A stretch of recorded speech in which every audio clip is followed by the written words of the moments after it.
Hey, what's going on, family and friends? Ray Fuentes here. Big week for the Linqto Bankruptcy. This Friday, October 3rd, is Linqto's omnibus hearing at 11 a.m. Central Time before Judge Alfredo Perez. It's hybrid, meaning we can tune in virtually or in person in Houston, Texas. On deck is the Debtors emergency motion for DIP financing, granting liens and providing super priority for administrative expense claims. The motion to use estate proceeds free and clear of liens, claims, interest, encumbrances, including a determination that Ripple sales proceeds are property of the state, and the emergency motion to approve a settlement among the debtors, the official committee of unsecured creditors, and the Deaton Parties regarding Ripple tender proceeds, DIP financing, and customer treatment. Right off the bat, I confirm that I've objected to DIP financing until there's a bright red line in between the customer assets and Linqto's corporate treasury, because right now the lion's share of value appears to be coming from what is owned by Linqto customers, not the company. Secondly, according to document 485, the former CEO of Linqto confirmed that there are customer funds commingled with the Ripple sale proceeds, so this motion should also be objected until there's a clear delineation between Linqto customer assets and Linqto corporate treasury. And thirdly, there's no way in hell that I'm accepting anything less than what I've bargained for. Any settlement to take place are outside the scope of what I've gone to bat for. The liquidation trust and closed-end funds are not the solutions. These are just more reasons to add more objections to the growing pile as this Linqto bankruptcy case drags on. For the record, if we were to accept any sort of bankruptcy solution, the most conducive for our complaint needs is a constructive trust, allowing for distributions in kind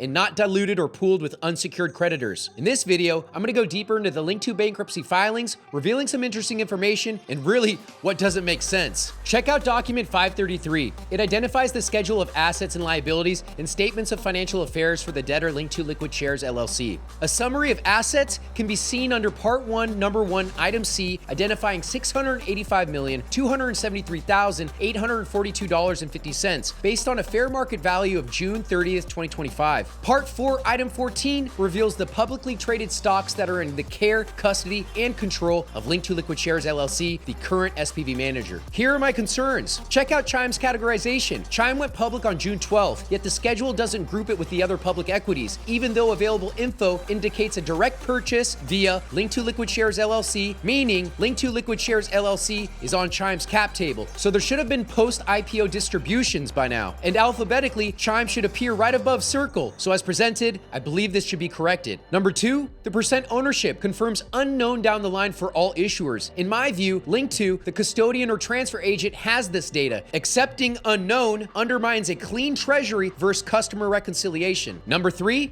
Linqto Inc.'s equity is listed at 0. Document 533 effectively zeroes out Linqto Inc., while the third-party custodian platform, Carta, still shows a fair market value of 49 cents per share. This suggests another discrepancy because I don't believe Linqto is worthless. And number 4, a Ripple valuation gap appears to exist. Document 533 lists Ripple at a total value around $398 million as of June 30th. But Ripple announced a $175 per share buyback on June 12th. And Ripple CEO Brad Garlinghouse publicly confirmed 4.7 million Ripple shares are in Linqto Liquid Shares care, custody, and control on July 2nd. The math implies that a total value for Ripple shares in Linqto Liquid Shares care, custody, and control is approximately $822.5 million, well above what is shown. And with another Ripple tender offer, aka a buyback, to be expected at any moment now, that value is only increasing. So my question is, which valuation did they use on June 30th, and why isn't $175 reflected? That's a material discrepancy that needs clarification. And the new document to hit the docket this week is document 621, the sealing request. The debtors are now asking the court to seal all information related to Linqto's acquisition of Ripple shares. Respectfully, I'd urge the court to consider the public facts first, specifically the 4.7 million Ripple shares and the $175 share price before sealing. If there's sensitive seller information on the documents, then redact the PII rather than sealing the entirety, because being transparent is exactly what us Linqto customers were required to do when filing these bankruptcy claims. Which is why some of us are receiving communications from third parties directly to our homes. What if it was a third party with malice intent that got a hold of our personal identifying information? Yes, we may have unknowingly submitted that information through the bankruptcy documents, but it was Linqto that put us into this situation in the first place, being that this was a self-reported bankruptcy filing. Switching gears, document 542 shows 27 active personnel at Linqto. I'm not going to reveal who's still at the firm, but public sources like the org, LinkedIn, and PitchBook reflect active personnel and operations. If this were a pure wind down, why keep a sizable roster? Either they're maintaining operations or building for scale post-restructuring. Now let's talk about the revenues, the markups, and the positions using my math. In my claims exhibit, I bought Circle around $36 per share on Linqto's platform. Hypothetically, let's assume Linqto charged a 100% markup, meaning their entry point was around 18 bucks. Document 533 shows the debtors Circle interest totaling $106,642,323.48 based on the June 30th fair market value snapshot. Recognizing the fair market value for Circle was near $181 on June 30th, that implies more than 500,000 shares in Linqto liquid shares carried custody and control. If Linqto's treasury owned a meaningful portion at a low DCA, today's public markers imply large multiples for the firm. Add in the 2025 IPOs, Chime, CoreWeave, and Astra Labs in 2024, and the profitability picture is consistent with document 485, confirming Linqto was profitable. And don't forget, Linqto also participated in the Robinhood IPO, the Marqeta IPO, the SoFi IPO, and the Coinbase DPO. Why this matters? Because I'm a Linqto customer and a shareholder. Being a former employee, I put in real capital and real time into this company.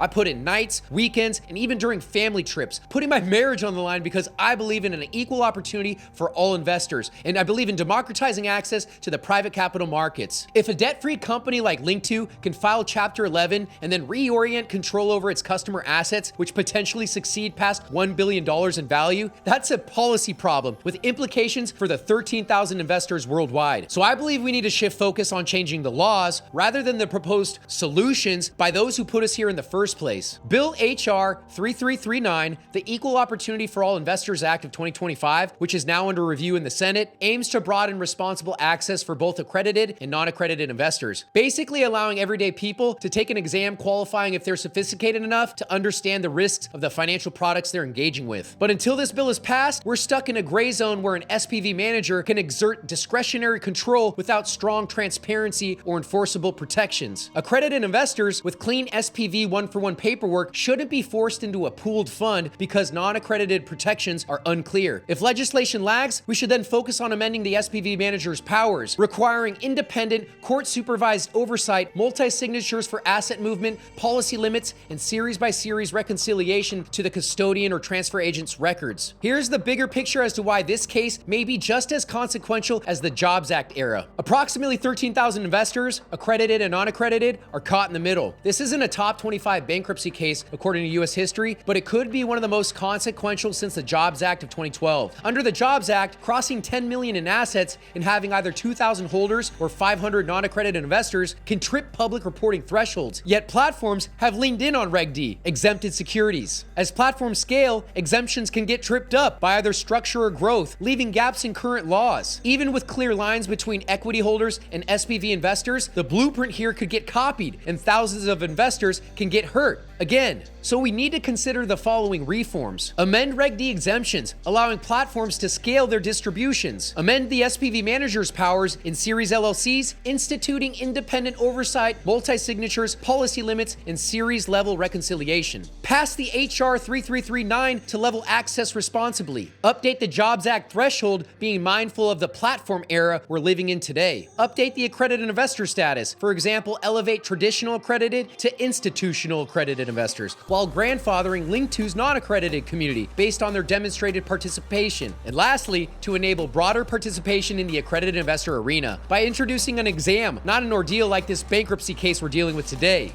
Jeez. These are the steps we can take to prevent another company, a profitable company like Linqto, following the same steps to ramp up and rug a market. We've got to protect the 13,000 investors at all costs and modernize private market access for tomorrow. We've got to be on the attack if indeed this is some sort of hostile takeover to keep Linqto and its community from truly democratizing access to the private capital markets. Here are my final thoughts. I don't think we're here by chance. As I've asked before, what if Dan was handpicked by Bill Saris, a coordinated succession plan? Dan still has his Stanford ties. Bill has built applications for Stanford. How long have these two respected each other? It's a great question. Or was this a merger gone wrong? Was Nickel the prospective broker-dealer for Linqto's next phase of growth, making Dan the darling lawyer, pushing through where current laws are thin? I'm not alleging, I'm just asking. The world's a stage, so we gotta do our homework. And remember, the proposed bankruptcy solutions, aka the closed-end fund and the liquidation trust, both create paths for Linqto to collect back-end fees after their front-end markups, which we've already paid. That's the same front-end fees which many of you have called excessive. So paying twice or losing any slice of our investments should feel unjust to everyone who's invested on Linqto's platform. Even Ripple Labs has an issue with Linqto moving its customer assets to a closed-end fund, being that a closed-end fund is a publicly traded investment vehicle. This will put Ripple Labs into waters which it didn't intend. Check out filing 665 to learn more. So there's a lot riding on this case, and everyone's watching. We're in a digital battle with players who know the securities landscape forwards and backwards. If they're aligned with Linqto customers, that's great. If not, we've got to show up with our A game, with our facts, filings, and focus. Stay strong, my Linqto family. Stay vigilant and stay positive. We've got this. Thanks for tuning in. Love you mucho.